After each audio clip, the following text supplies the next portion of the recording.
I'm very sorry not to be with you on what is for me an almost unbelievable occasion, the launch of my biography of Garfield Todd. He asked me to do this for no other reason than that I knew them better than anyone else. I'd worked for Garfield for 2 years in the Prime Minister's office and then for 6 years at Hokanui Ranch. Your hosts tonight, Irene and Murray, of course, have been the ones to fulfill Garfield's hopes and mine for this book.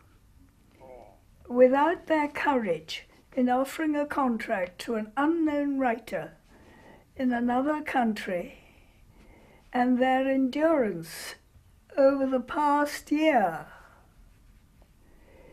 there would have been no book.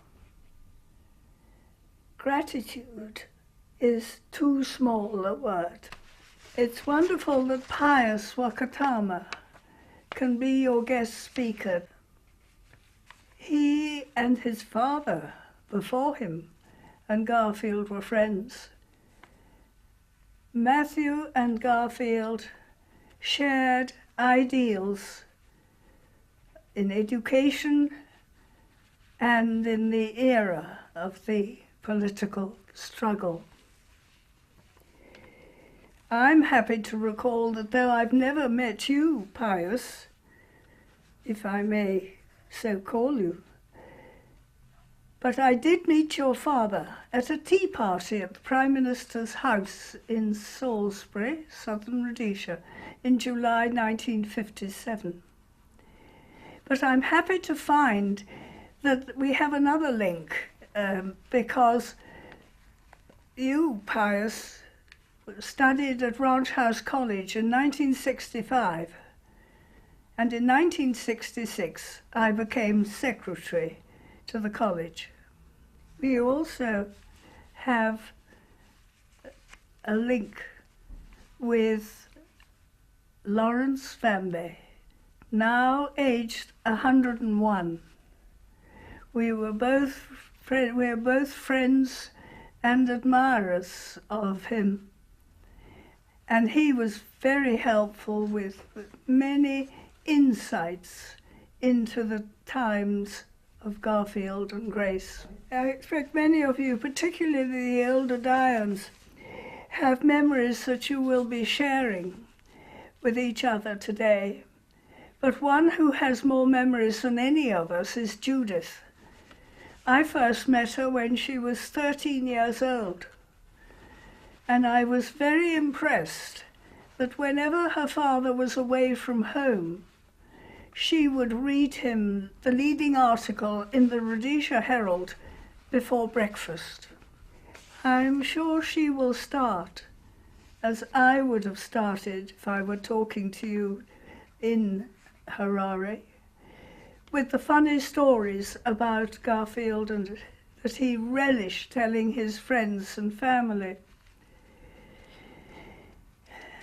There was always laughter, even in the dark days, and when I lived on the ranch from 1959 to 1965, there were many dark days, but always there was laughter as well as music on the stoop at Hokanui Ranch. One cannot write or think or talk about Garfield without remembering Grace. He would describe her as the girl from Winton who is my life. It was a loving, united family, but Grace and Judith and her beloved younger sister, Cynthia, always had to share Garfield with the demands of his multifarious activities. Superintendent of Dodaya Mission and then its famous school, preacher, teacher, pastor, builder of schools, churches, houses, dams, doctor. Judith and Cynthia were but two of the hundreds of babies that Garfield delivered. Politics almost took over. MP, spellbinding speaker, much in demand, Prime Minister, ex-Prime Minister, ex-politician, speaker even more in demand, prisoner. At least as a detainee, he could not move from Hokanui Ranch. Retired in Bulawayo, Garfield missed the community at Dodaya. He had always been surrounded by the people, and he loved the contact and friendship to the third and fourth generation of families. He missed the sounds of the veldt. He missed the sounds of the hippo in the river and the birds. But at the end of his life, he said, Dodaya stays at the center of things. I was a missionary. I am a missionary. I was not ever a politician. I'm very sorry I can't be with you.